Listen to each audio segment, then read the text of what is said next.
Pancasila sebagai dasar negara. Pengertian Pancasila sebagai dasar negara diperoleh dari alinea keempat pembukaan Undang-Undang Dasar 1945 dan sebagaimana tertuang dalam Memorandum DPR GR pada tanggal 9 Juni 1966 yang menandaskan Pancasila sebagai pandangan hidup bangsa yang telah dimurnikan dan dipadatkan oleh PPKI atas nama rakyat Indonesia menjadi dasar negara Republik Indonesia. Pancasila sebagai dasar negara artinya Pancasila dijadikan sebagai dasar untuk mengatur penyelenggaraan pemerintahan negara.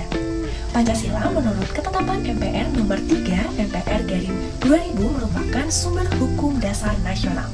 Pada tanggal 29 Mei 1945, Bapak Muhammad Yamin mengemukakan pikirannya tentang dasar negara yang terdiri dari yang pertama yaitu peri kebangsaan, yang kedua peri kemanusiaan, yang ketiga peri ketuhanan, yang keempat peri kerakyatan, dan yang terakhir kesejahteraan rakyat.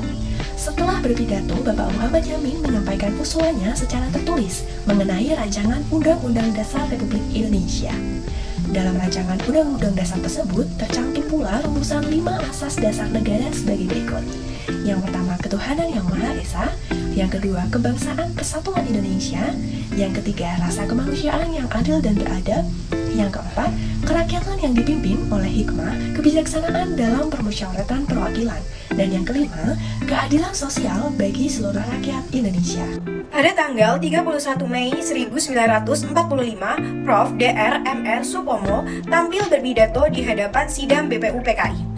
Dalam pidatonya, itu beliau menyampaikan gagasannya mengenai 5 dasar negara Indonesia merdeka yang terdiri dari 1. Persatuan, 2. Kekeluargaan, 3. Keseimbangan lahir batin, 4. Musyawarah, dan yang kelima, keadilan rakyat. Pada tanggal 1 Juni 1945, oleh I.R. Soekarno, secara lisan usulan 5 asas sebagai dasar negara Indonesia yang akan dibentuk, yang terdiri 1. Nasionalisme atau kebangsaan Indonesia, 2. Internasionalisme atau peri kemanusiaan, 3. Mufakat atau demokrasi, 4. Kesejahteraan sosial, dan yang terakhir yaitu kelima, keutuhan yang berkebudayaan. Pancasila sebagai dasar negara kita dirumuskan dari nilai-nilai kehidupan masyarakat Indonesia yang berasal dari pandangan hidup bangsa yang merupakan kepribadian bangsa, perjanjian luhur, serta tujuan yang hendak diwujudkan. Karena itu, Pancasila dijadikan ideologi negara. Pancasila merupakan kesadaran, cita-cita, hukum, serta cita-cita moral luhur yang memiliki suasana kejiwaan, serta watak bangsa Indonesia melandasi proklamasi kemerdekaan Republik Indonesia 17 Agustus 1945.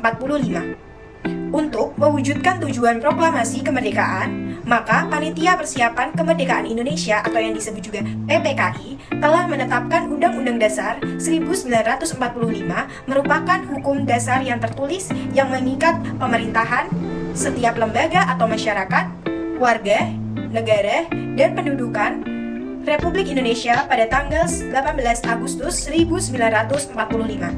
Sehari setelah proklamasi kemerdekaan tersebut, pembukaan Undang-Undang Dasar 1945 dalam hubungannya dengan batang tubuh Undang-Undang Dasar 1945 mempunyai kedudukan.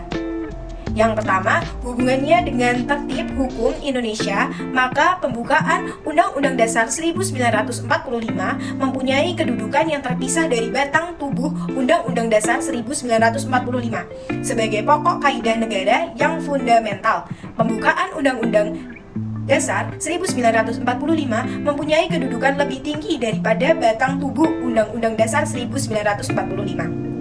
Yang kedua, pembukaan Undang-Undang Dasar 1945 merupakan tata tertib hukum tertinggi dan mempunyai kedudukan yang lebih tinggi. Yang ketiga, pembukaan merupakan pokok kaidah negara fundamental yang menentukan adanya Undang-Undang Dasar negara tersebut. Sumber hukum dasar. Yang terakhir yaitu keempat, pembukaan Undang-Undang Dasar 1945 mengandung pokok-pokok pikiran yang akan diwujudkan dalam pasal-pasal Undang-Undang Dasar 1945. Makna pembukaan Undang-Undang Dasar 1945 dalam perjuangan bangsa Indonesia.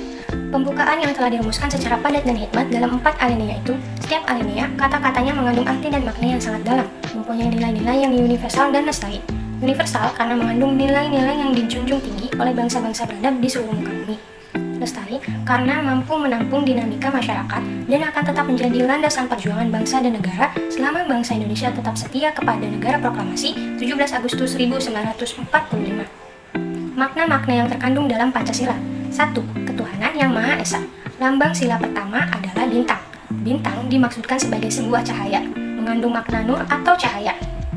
Bintangnya memiliki 5 sudut, maksudnya untuk menerangi dasar negara yang 5 dan tujuan negara yang 5. Sedangkan warna hitam melambangkan warna alam atau warna asli. Makna sila ini adalah 1. Percaya dan takwa kepada Tuhan Yang Maha Esa sesuai dengan agama dan kepercayaannya masing-masing menurut dasar kemanusiaan yang adil dan beradab. 2. Hormat dan menghormati serta bekerja sama antara pemeluk agama dan penganut-penganut kepercayaan yang berbeda-beda sehingga terbina kerukunan hidup. 3. Saling menghormati kebebasan menjalankan ibadah sesuai dengan agama dan kepercayaannya masing-masing. 4. Tidak memaksakan suatu agama atau kepercayaannya kepada orang lain. Yang kedua yaitu kemanusiaan yang adil dan beradab. Lambang sila kedua adalah rantai. Mata rantai yang berbentuk segi 4 melambangkan laki-laki, sedangkan lingkaran adalah perempuan. Mata rantai yang saling berkait pun melambangkan satu sama lain dan perlu bersatu sehingga menjadi kuat seperti rantai. Makna dari sila ini adalah yang pertama, mengakui persamaan derajat, persamaan hak, dan persamaan kewajiban antar sesama manusia. Yang kedua, saling mencintai sesama manusia. Yang ketiga, mengembangkan sikap tenggang rasa. Yang keempat, tidak semena-mena terhadap orang lain. Yang kelima, menjunjung tinggi nilai kemanusiaan. Yang keenam, gemar melakukan kegiatan kemanusiaan. Yang ketujuh, berani membela kebenaran dan keadilan. Dan yang kedelapan, bangsa Indonesia merasa dirinya sebagai bagian dari masyarakat dunia internasional. Dan dengan itu harus mengembangkan sikap saling hormat menghormati dan bekerja sama dengan bangsa lain.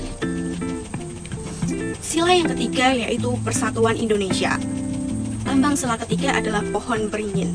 Pohon beringin merupakan pohon yang besar di mana banyak orang bisa berteduh di bawah naungan negara Indonesia. Selain itu, pohon beringin memiliki sulur dan akar yang menjalar kemana-mana, namun tetap berasal dari satu pohon yang sama, seperti halnya keragaman suku bangsa yang menyatu di bawah nama Indonesia. Makna dari sila ini adalah yang pertama, yaitu menjaga persatuan dan kesatuan negara Republik Indonesia. Yang kedua, rela berkorban demi bangsa dan negara. Yang ketiga, cinta akan tanah air. Yang keempat, berbangga sebagai bagian dari Indonesia. Dan yang kelima, memajukan pergaulan demi persatuan dan kesatuan bangsa yang berbineka tunggal ika. Kemudian sila yang keempat yaitu kerakyatan yang dipimpin oleh hikmat, kebijaksanaan dalam permusyawaratan atau perwakilan. Lambang sila keempat ini adalah kepala banteng. Kepala banteng merupakan hewan sosial yang suka berkumpul di mana Kepala banteng merupakan hewan sosial yang suka berkumpul seperti halnya bermusyawarah, di mana-mana orang harus berkumpul untuk mendiskusikan sesuatu. Makna sila ini yaitu yang pertama, mengutamakan kepentingan negara dan masyarakat. Yang kedua, tidak memaksakan kehendak kepada orang lain. Yang ketiga, mengutamakan budaya rembuk atau musyawarah dalam mengambil keputusan bersama. Dan yang keempat, berembuk atau bermusyawarah sampai mencapai konsensus atau kata mufakat yang diliputi dengan semangat kekeluargaan. Yang kelima adalah keadilan sosial bagi seluruh rakyat Indonesia. Lambang sila kelima adalah padi dan kapas. Padi dan kapas merupakan kebutuhan dasar setiap manusia, yakni pangan dan sandang. Sebagai syarat utama untuk mencapai kemakmuran yang merupakan tujuan utama bagi sila kelima. Makna sila ini adalah yang pertama, bersikap adil terhadap sesama. Yang kedua, menghormati hak-hak orang lain. Yang ketiga, menolong sesama. Yang keempat, menghargai orang lain. Yang kelima, melakukan pekerjaan yang berguna bagi kepentingan umum dan bersama. Batang tubuh Undang-Undang Dasar 1945 ialah peraturan negara yang memuat ketentuan-ketentuan pokok dan menjadi salah satu sumber daripada perundang-undangan lainnya, yang kemudian dikeluarkan oleh negara itu. Isi batang tubuh Undang-Undang Dasar 1945 terdiri dari 16 bab, 37 pasal, terbagi 5 bagian antara lain, bentuk dan kedaulatan negara pasal 1, lembaga tertinggi negara pasal 2-3, lembaga tinggi negara pasal 4-15, 16, 18, 19, sampai 22. Unsur-unsur kesejahteraan negara pasal 23, 29, 31 sampai 37, unsur-unsur pemerintahan negara pasal 17, 24, 25, 26 sampai 28 dan 30. 4 pasal aturan peralihan dan 2 ayat aturan tambahan.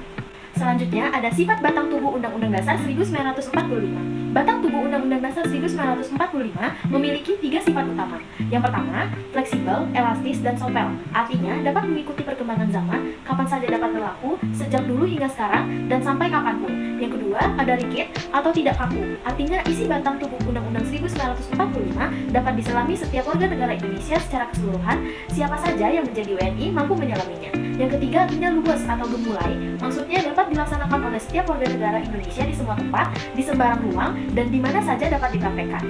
Selanjutnya, yang keempat, implementasi Pancasila dalam pembuatan kebijakan negara di berbagai bidang.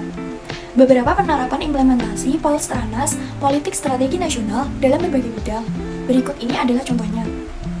Contoh implementasi ada bidang hukum, bidang ekonomi, bidang politik, bidang pertahanan, dan keamanan. Yang pertama, implementasi politik dan strategi nasional di bidang hukum, yaitu mengembangkan budaya hukum di semua lapisan masyarakat untuk terciptanya kesadaran dan kepatuhan hukum dalam kerangka supremasi hukum dan tegaknya negara hukum. Yang kedua, implementasi politik strategi nasional di bidang ekonomi, yaitu A. Mengoptimalkan peranan pemerintah dalam mengoreksi ketidaksempurnaan pasar, B. Mengupayakan kehidupan yang layak berdasarkan pada kemanusiaan yang adil bagi masyarakat, C. Mengembangkan perekonomian yang berorientasi global sesuai kemajuan teknologi dengan membangun keunggulan di setiap daerah. Yang ketiga, implementasi politik strategi nasional di bidang politik, yaitu A. Memasyarakatkan dan menerapkan prinsip persamaan dan anti-diskriminatif dalam kehidupan bermasyarakat, berbangsa dan bernegara, B. Membangun bangsa dan watak bangsa, nation and character building menuju bangsa dan masyarakat Indonesia yang maju, bersatu, rukun, damai, demokratis, dinamis, toleran, sejahtera, adil, dan makmur. Yang keempat, implementasi politik strategi nasional di bidang pertahanan dan keamanan, yaitu A. Meningkatkan kualitas profesionalisme Tentara Nasional Indonesia, meningkatkan rasio kekuatan komponen utama, dan mengembangkan kekuatan pertahanan keamanan negara ke wilayah yang didukung oleh sarana prasarana dan anggaran yang memadai. B. Memperluas dan meningkatkan kualitas kerjasama bilateral bidang pertahanan dan keamanan dalam rangka memelihara stabilitas keamanan regional dan berpartisipasi dalam upaya pemeliharaan perdamaian dunia.